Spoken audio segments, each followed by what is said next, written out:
On another matter, over the past few days, Director of National Intelligence Tulsi Gabbard has unveiled shocking new evidence that former President Barack Obama and top aides in the Obama administration conspired to subvert President Trump's 2016 election victory and undermine the democratic will of the American people.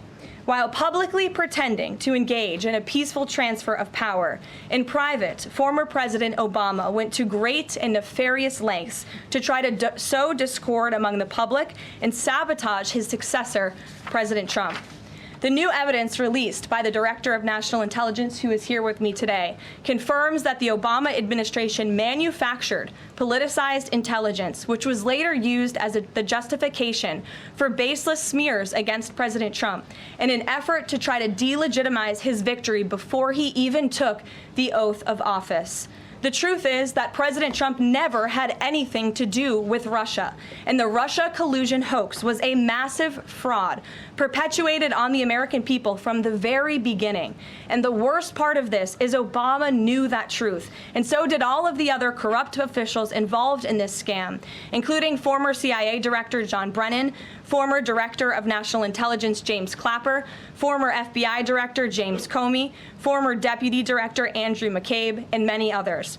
Director of National Intelligence Gabbard's report further confirms what we already knew. There was no collusion, no corruption, except on the part of Barack Obama and the weaponized intelligence agencies at the time. The Russia hoax was a blatant lie, all ginned up by Democrat political operatives that were signed off on by then President Obama and leaked to the news media to launch a years-long witch hunt against President Trump and his first administration. Allies of the president, including his own son, Donald Trump Jr., were disgustingly smeared as Russian assets, and some even had their lives destroyed because of this vicious lie. The president's first 2 years in office had this fake distraction hanging over it, and endless resources, time, and political capital were spent having to debunk these lies from the highest levels of our government. Now, nearly 10 years later, thanks to the declassification of documents by Director Gabbard, the truth has finally come to light. And this truth vindicates President Trump, his family, and his many allies and associates who were smeared with defamatory lies. President Trump was right from the beginning about all of this, and we are grateful that justice can be served. Now, we have even more damning evidence implicating those who tried to sabotage a duly elected president and did grave material harm to our republic.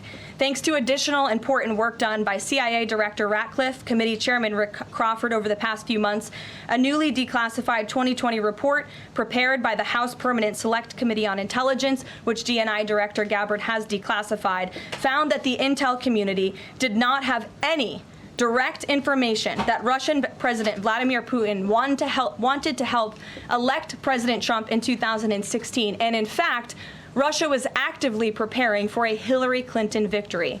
But at the unusual direction of Barack Obama at the time, the intel community published implausible intelligence suggesting otherwise. Why? To sabotage the incoming president. This is truly one of the greatest political scandals in American history. And reporters at legacy outlets, some of which are sitting in this room today, like the New York Times and the Washington Post, were ridiculously awarded Pulitzer Prizes for their perpetuation of this hoax. It's well past time for those awards to be stripped from the journalists who receive them. It is not journalism to propagate political disinformation in service of the Democrat Party and those in the intelligence community who hand over out of context and fake intelligence to push a false political narrative. Hey, it's Will Kane. Click here to subscribe to the Fox News channel on YouTube. It's the best way to get our latest interviews and highlights. And click to subscribe to the Will Kane podcast for full episodes right now.